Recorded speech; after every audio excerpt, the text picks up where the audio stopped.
I'll be describing an experiment that took place on January the 12th, 2023.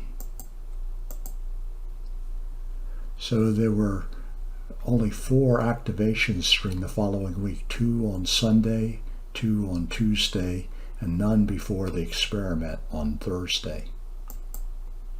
So here's an example of the second activation. Lefty does a half a turn counterclockwise.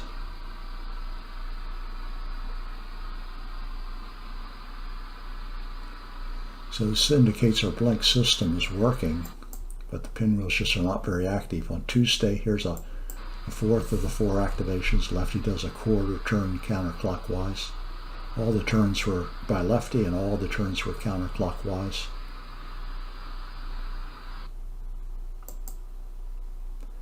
So I remind you, we've introduced a new figure on an altar. Charlene has been elevated to servant of God. She's perhaps on her way to sainthood. So here's the situation. Here's Lefty in the center. Here's Alice, and Alice was covered over. Alice has been completely still since receiving the covering of about 2/3 of the surface has been covered over. The hypothesis is that Lefty would become more active. That's happened before. When Alice was covered over, Lefty then anomalously became more active. So far, Alice has only become very, very slightly active. Here's the covering of Alice. You see it's about 2/3 over the top.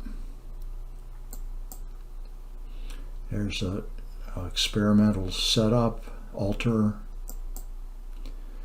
Here's a meditation in what it looks like when I'm meditating. The pinwheels are still all the time. I can watch and watch. They don't move. If you enter slowly, they don't move. They don't turn. They've stayed still all week long. Here's the setting up of the cell phone camera. Very slight amount of agitation by Lefty. Alice remains completely still. Then the check afterwards. Control session, the pinwheels are completely still. Did actually 2 checks using the cell phone camera. And during this session, there were no blink activations during the entire session. None. No, maybe some slight amount of movement. Now, Melanie told about her experiences. Here's going to be a story about a disconnected reel-to-reel recording system which suddenly became active even though it was completely disconnected. Go ahead.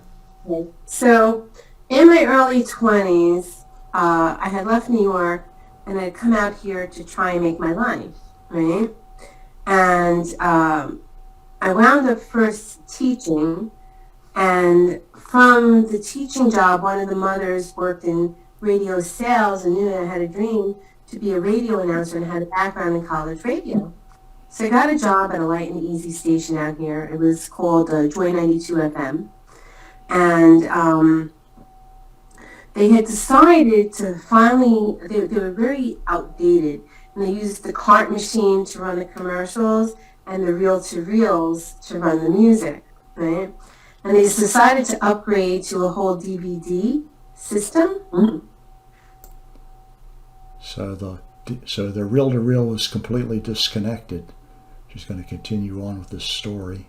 Anyway, so he knew a lot about electrical stuff.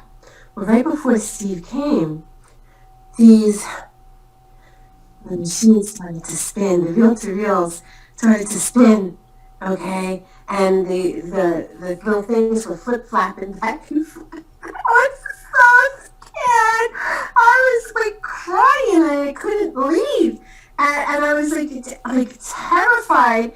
All of this equipment just went off by itself. And like, you know, at first Steve didn't believe me, and he came like a little bit early, and he was sitting there and it started to happen again.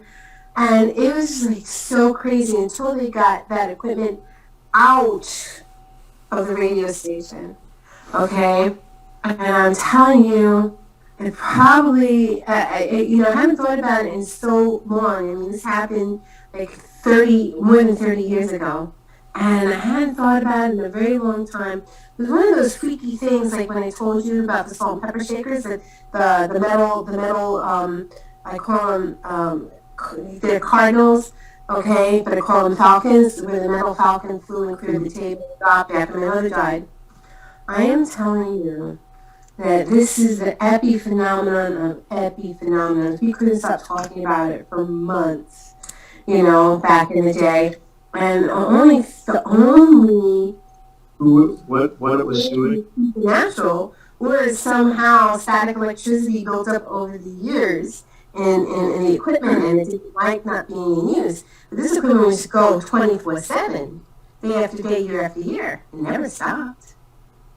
It's freaky. Really freaky.